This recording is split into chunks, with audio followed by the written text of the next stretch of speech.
عنه فانتهوا وقال الله تعالى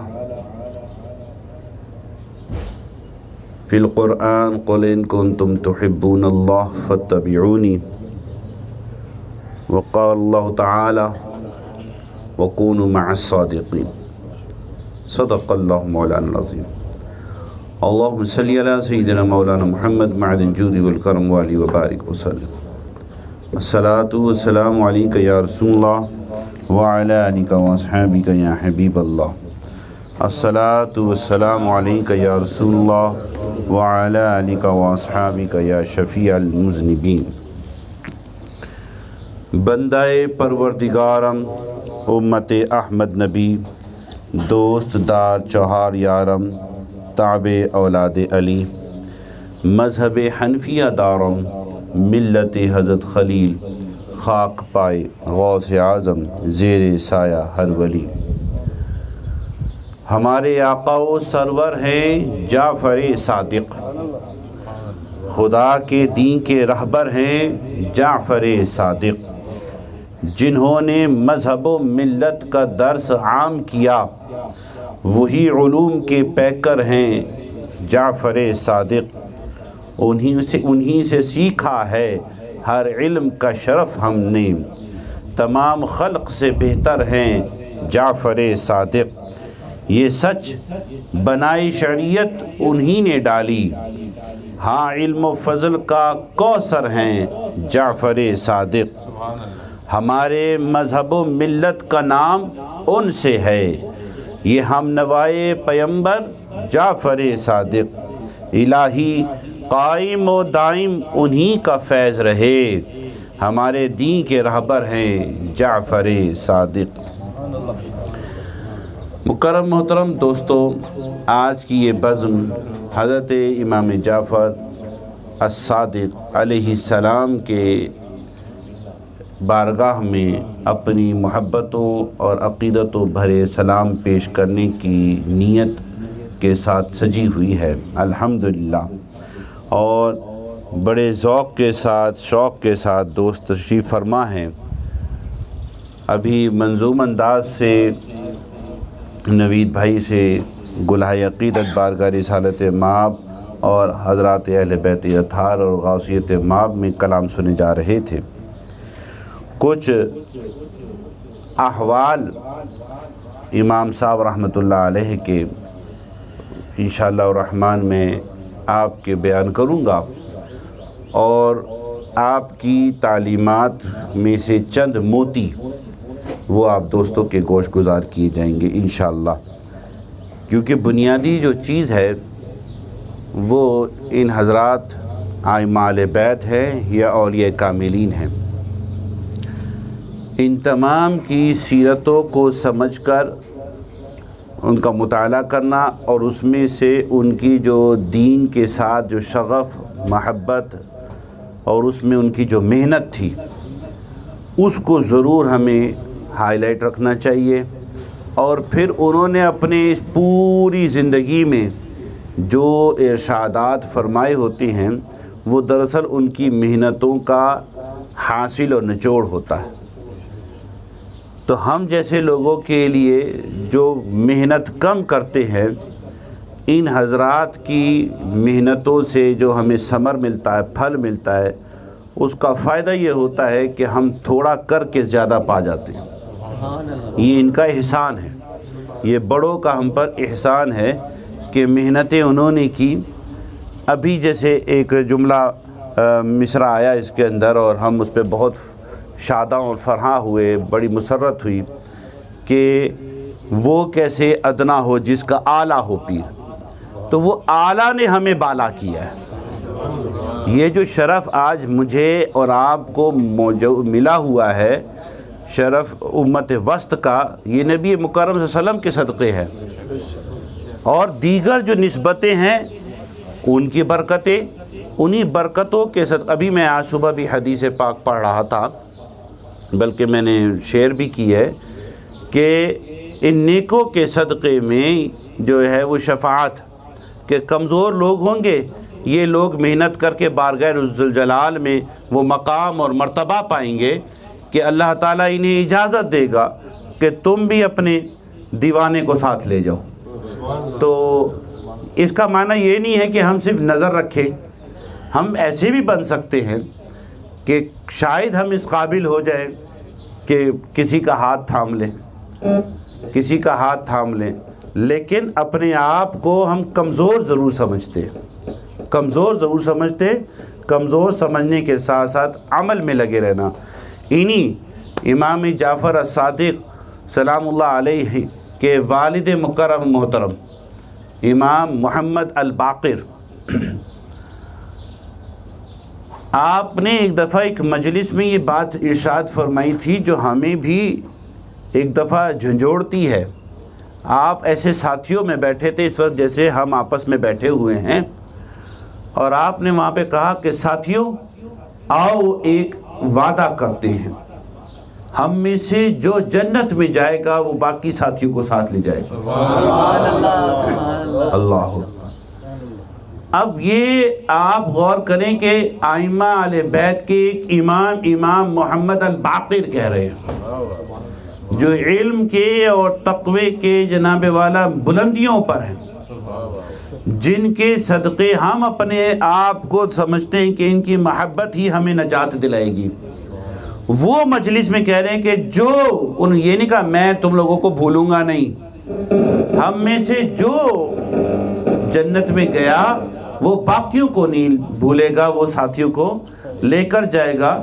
تو کسی نے یہی تڑپتے ہوئے کہا کہ بابا جی ہم تو آپ کے پیچھے ہیں، حضرت ہم تو آپ کے پیچھے ہیں۔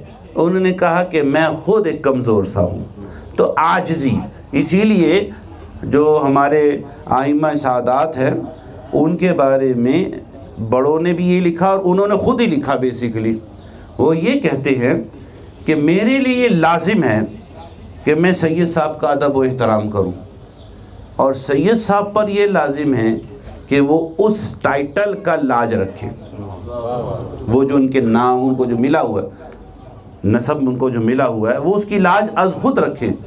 میں اب وہ کیسے ہیں، کیسے معاملات ہیں، میں تو اس نسبت پہ ان کے آگے محبت کا سر جھکاتا ہوں، لیکن انہیں یہ کرنا ہے کہ وہ اس بات کو دیکھے کہ ان کا نسبت کیا ہے، ان کا نسب کیا ہے، ان کا حسب کیا ہے۔ بہرحال امام جعفر سلام اللہ علیہ ورحمۃ اللہ علیہ ورضی اللہ تعالی عنہ، امام جعفر یہ امام باقر کے صاحبزادے ہیں۔ مختصر سا اگر 4 نام لیے جائیں جن کا نام لینا بھی برکت اور عبادت اور گناہوں کو دھونے کا ذریعہ، کہ امام جعفر بیٹے ہیں امام باقر کے، اور امام باقر صاحبزادے ہیں امام زین العابدین کے جن کا نام علی ہے، اور امام زین العابدین صاحبزادے ہیں سید الشہداء شہید کربلا حضرت امام حسین سلام اللہ، اور امام حسین صاحبزادے حضرت مولا مشکل کشا علی المرتضیٰ رضی اللہ تعالیٰ عنہ سلام اللہ علیہ ورحمۃ اللہ۔ اب یہ آپ کو یاد ہو گیا، علی کے بیٹے ہیں حسین، حسین کے بیٹے ہیں زین العابدین، زین العابدین کے بیٹے ہیں محمد الباقر، اور محمد الباقر کے بیٹے ہیں امام جعفر الصادق رضی اللہ تعالی عنہم اجمعین وسلام اللہ علیہم اجمعین۔ اب یہ آپ شجرہ دیکھیں اور پھر نیچے بھی جائیں گے نا تو آپ کو کمال ہی نظر آئے گا۔ اب امام جعفر کے جو صاحبزادے ہیں امام موسیٰ الکاظم، جن کا وصال بھی اسی مہینے رجب میں ہے، آپ کا جو ہے 25 رجب بنتا ہے محققین کے نزدیک۔ اللہ کیا کیا اعلیٰ اعلیٰ شخصیات ہیں کہ وہ جو کہتے کہ ایک بندہ نیک ہو تو اس کے خون کا اثر آگے 7 نسلوں میں ہوتا ہے، یہ کیسا خون ہے کہ نسل در نسل ہی سبحان اللہ، ہر ایک اپنی ہی مثال آپ ہے، وہ ہر ایک الگ سے ہی چمکتا ہوا موتی ہے، اس کی کوئی یعنی اپنے زمانے میں ان کے مقابلے کا کوئی نہیں، ان کے مقابلے کا کوئی نہیں۔ یعنی امام اعظم ابو حنیفہ رحمۃ اللہ تعالی علیہ کیا قدآور شخصیت، انتہائی بلند و بالا شخصیت، علم میں، فضل میں، تقوی میں، اجتہادی بصیرت و فراست کے اندر امام اعظم ابو حنیفہ رحمۃ اللہ علیہ، لیکن یہ بھی یہی فرما رہے ہیں کہ اگر میں امام جعفر اور امام محمد الباقر کے پاس 2 سال نہ گزارتا تو میں تو برباد تھا۔ مجھ پر جو کرم ہے، اللہ کا فضل ہے، اللہ کا انعام ہے، یہ ائمہ اہل بیت کی صحبت کا وہ اثر ہے کہ آج امام اعظم کے نام سے یعنی ہم انہیں یاد رکھتے ہیں۔ اللہ اکبر۔ اور ہم اپنے آپ کو حنفی ہونے پر فخر محسوس کرتے ہیں۔ تو وہی فرماتے لولا سنتان ہلاک النعمان، اگر میرے پاس یہ 2 سال صحبت ائمہ اہل بیت کے نہ ہوتے تو میں نعمان یعنی امام اعظم ابو حنیفہ میں برباد ہو گیا تھا۔ ایسی قدآور شخصیت۔ بلکہ مجھے یاد آیا، میں آپ کو ایک چھوٹی سی یہاں پہ مثال دیتا ہوں۔ امام اعظم ابو حنیفہ تشریف فرما ہیں اور آپ امام جعفر الصادق نے ایک سوال کیا کہ بھئی آپ کو پتہ ہے یہ آنکھ نمکین آنسو نکالتی ہے تو اس کی نمکینی کیا ہے؟ کان کی کڑواہٹ کیا ہے؟ ناک کے نتھنے پر جو حرارت ہے کیا ہے؟ ہونٹوں پر جو مٹھاس ہے کیا ہے؟ وہ کلمہ کیا ہے جس کا پہلا حصہ کفر ہے، دوسرا حصہ ایمان ہے؟ سارے چپ۔ کہا شیخ امام آپ بیان کیجیے۔ امام صاحب نے فرمایا یہ آنکھ اللہ کے فضل سے جو اس نے تخلیق فرمائی ہے، اللہ تعالیٰ نے یہ چربی کی بنی ہوئی ہے، اور اس چربی کی حفاظت اللہ تعالیٰ نے نمک کے پانی سے کی ہوئی ہے۔ اگر یہ نمک اس کی آنکھ کے اندر نہ ہو تو یہ پگھل جائے گی، تو اس لیے آنسو نمکین ہوتا ہے۔ آپ یہ دیکھیے کہ امام جعفر صادق ہمیں سائنس پڑھا رہے ہیں، ہے نا جی، بایولوجی کا سبجیکٹ لے کے چل رہے ہیں میڈیکل سائنس کی طرف۔ اللہ اکبر۔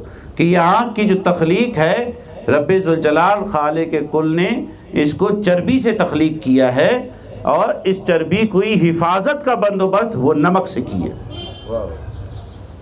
پھر فرمایا جو کان کے اندر جو میل کڑواہٹ ہے یہ اس لیے رکھی ہے کہ اگر کبھی کان میں کوئی کیڑا گھس گیا تو وہ کڑواہٹ کو چکھتے ہی باہر نکلتا ہے، کیونکہ اگر وہ باہر نہ نکلے ڈائریکٹ اس کی اپروچ دماغ ہے، بندہ مر جائے۔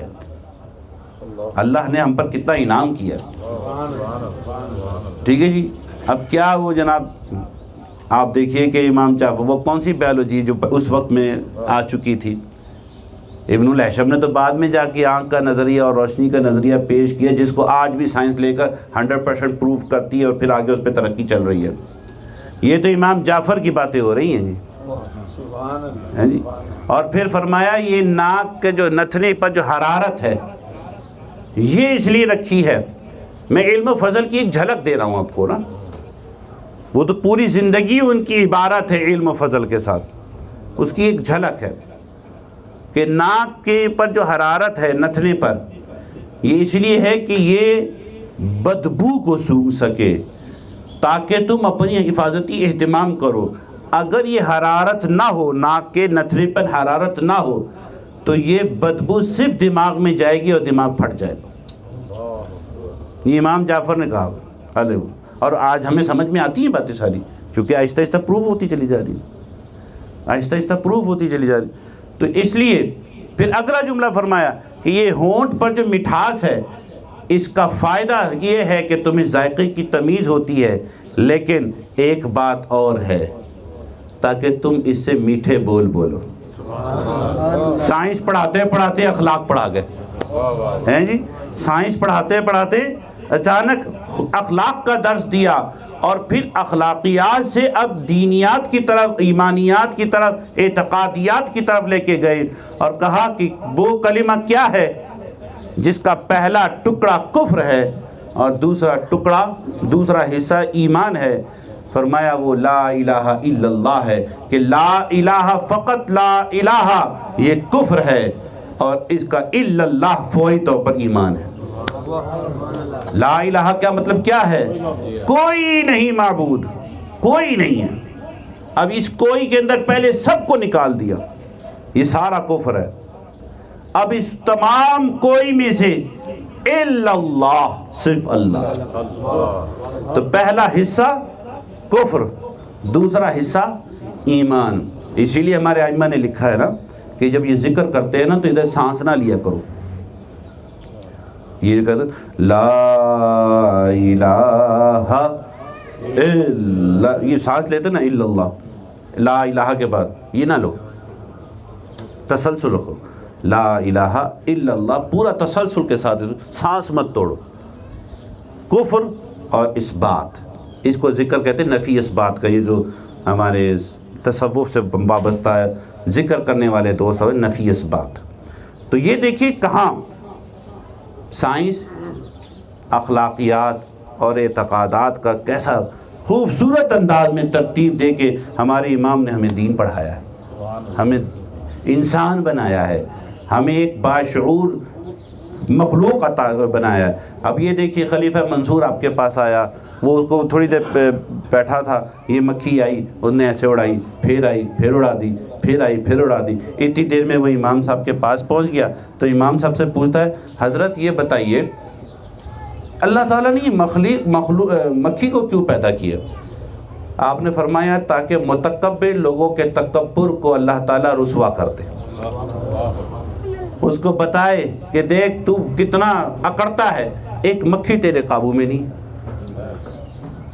کسی نے پوچھا حضرت یہ بتائیے سود کو اللہ نے کیوں حرام کیا ہے؟ کیا لاجک ہے؟ کہا تاکہ لوگ بھلائیوں سے باز نہ آ جائیں۔ بھئی سود تو ایک کاروبار ہی ہے نا، بیسیکلی پیسہ دیا اس پہ پروفٹ لے لیا۔ یہی قرآن میں اعتراضات آیا منکرین کی طرف سے، بھئی تجارت میں اور سود میں کیا فرق ہے؟ آپ 10 روپے کی چیز لا کے 12 روپے کی بیچتے، 2 روپے پروفٹ آ گیا۔ میں نے 10 روپے ادھار دیے، 2 روپے واپس لے لیے، 12 روپے آ گئے مجھے، تو کیا ڈیفرنس ہے اس کے اندر؟ کاروبار ہی ہے۔ کہا نہیں، شکلہ نیک ہے لیکن سود حرام ہے۔ بیع کو، تجارت کو حلال کہا ہے، سود کو، ربا کو حرام کہا ہے۔ کیوں کہا ہے؟ تاکہ لوگ نیکیوں سے رک نہ جائیں۔ سود پر پیسہ دے کر انسان کے اندر ظلم پیدا ہوتا ہے، اور جب انسان میں نیکی پیدا کرنے کی بات آ رہی ہے، جیسے کہ امام بتا رہے ہیں، تو جب ضرورت مند ہے اس کی ویسے مدد کرو، یا تو قرض حسنہ دو یا بس دے دو، ایسے تاکہ تم نیکیاں کرتے رہو۔ سود ہوگا تو کاروبار کرو گے، نیکی نہیں کرو گے۔ سود ہوگا تو کاروبار کرو گے، نیکی نہیں کرو گے۔ نیکی ایسی ہوگی کہ سود کو حرام کر دیا جائے۔ تو عزیزو اور پیارے دوستو، میرے محترم پیارے بھائیوں، امام جعفر الصادق بڑی باکمال ہستی ہیں۔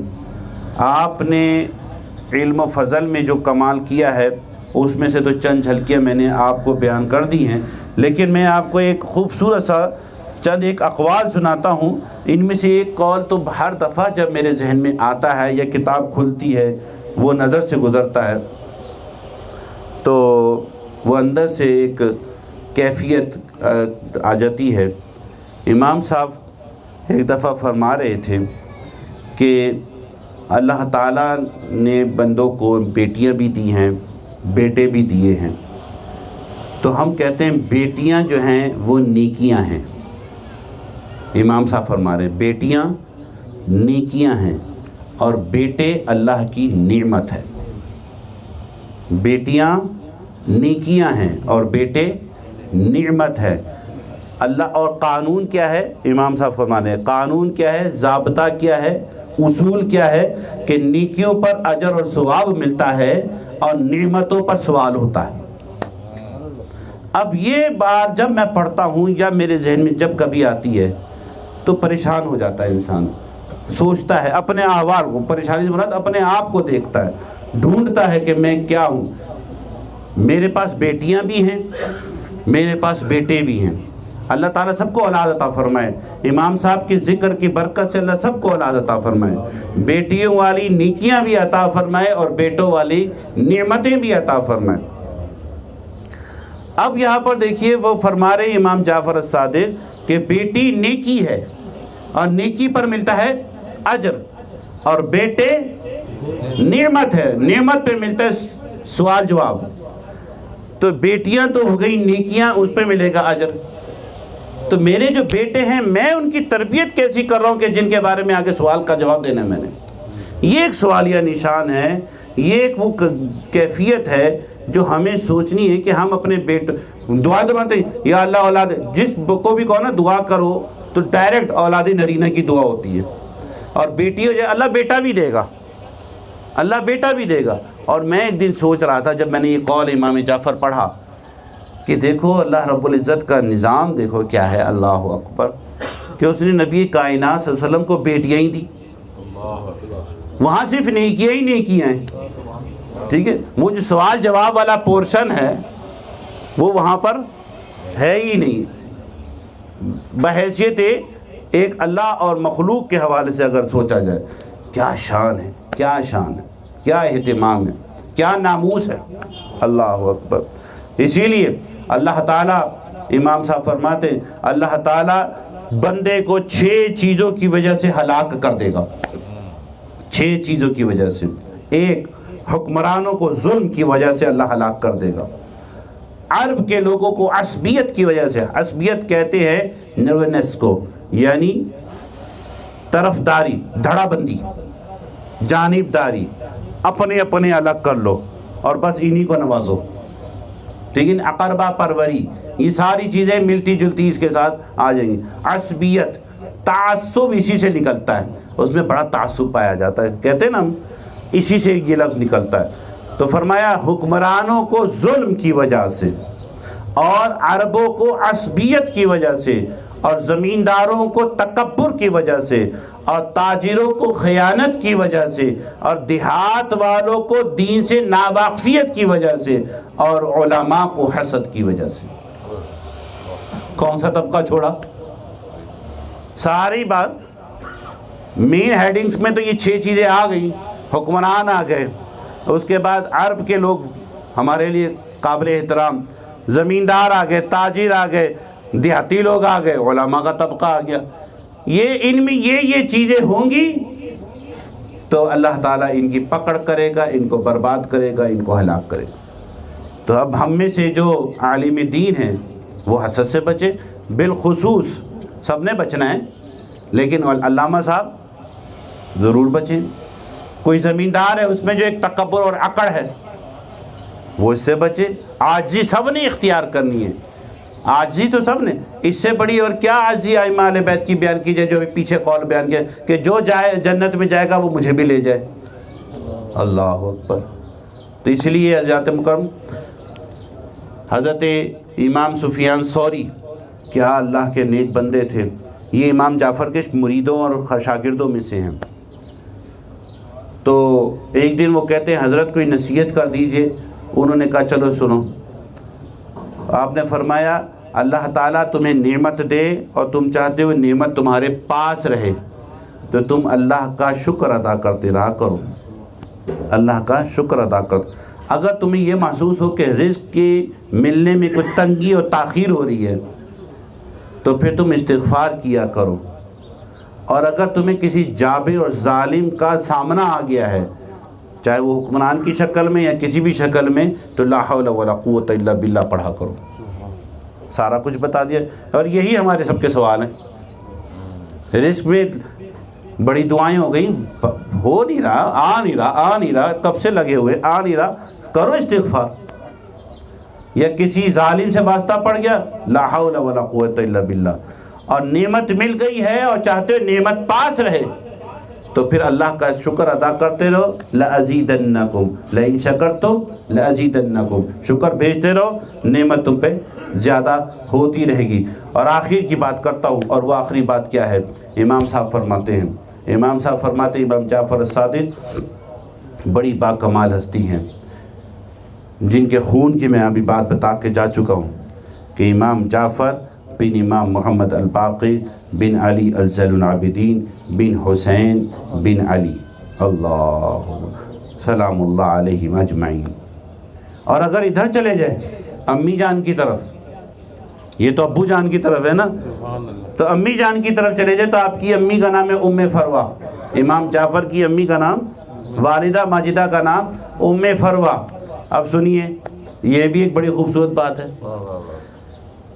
ابو بکر صدیق رضی اللہ تعالی عنہ، ان کے دو بیٹے عبد الرحمن اور محمد. عبد الرحمن کی بیٹی کا نام ہے اسما، محمد کے بیٹے کا نام ہے قاسم. یہ دونوں کزنز کی شادی ہو گئی. ان دونوں کزنز کی شادی میں پیدا ہوتی ہے ام فروا. ام فروا کی شادی ہو رہی ہے امام محمد الباقر سے، اور پیدا ہو رہے امام جعفر الصادق. ادھر سے سید ہے، ادھر سے صدیقی ہیں. کیوں جی؟ اللہ اکبر، اللہ اکبر. کیا شان ہے، کیا شان ہے ان لوگوں کی. تو وہ سارا، وہ ادھر سے بھی خون میں وہی کرنٹ ہے، ادھر سے بھی خون میں وہی جناب حرارت ہے. کیا شان ہے.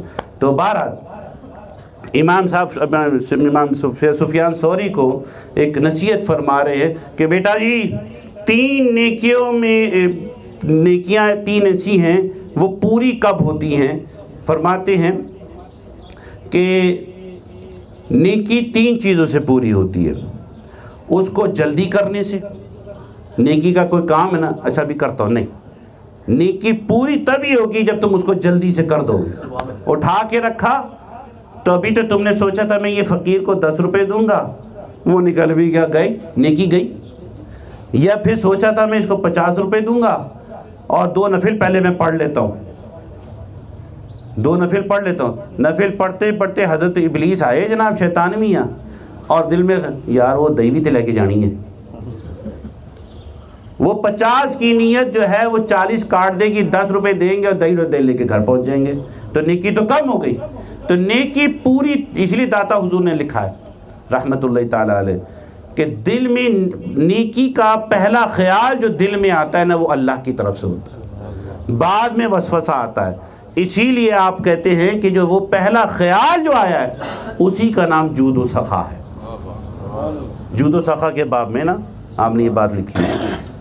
اللہ تو فرماتے نیکی پوری کرنی ہے تو اس نیکی کو پورا کرنے کا پہلا اصول یہ ہے کہ فوراً کر ڈالو.